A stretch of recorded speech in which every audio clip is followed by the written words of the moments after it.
Қазақстандықтар үшін жағастарлық жағдай. Димаш Құдайберген туралы видеоролик турсында толығырақ мәліметке ие болды. Қаласаңыз төмендегі бір ғана лайк және подписать етемелерін баса кетуді ұмытпаң. Ал онда біз бастадық. Димаш Құдайберген 4-ші рет жылдың мәдениет қайраткері атанды. Салтанатты рәсім Димаш Али шығармашылық орталығының директоры Қанат Айтбаев мүсіншесіне айтты.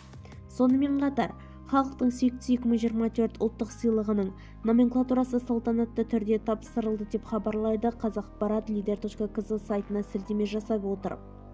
Елдің ең танымал сыйлығы 14-ші рет әртүрлі саладағы ең сүйікті қайраткерлер таңдады. Жылдың мәдениет қайраткері номенклатурасы Қазақстанның халық артисі Димаш Құдайберген жеңіп алды.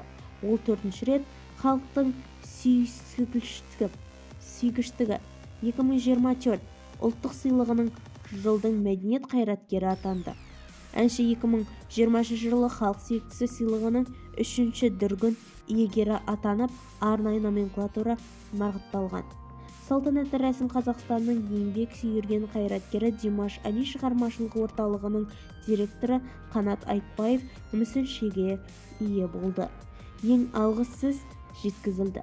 Халқымыздың, қымбатты жерлесіміздің менің шығармашылығыма ерекше назар аударып, үлкен ризашылықпен, құрметпен қараймын.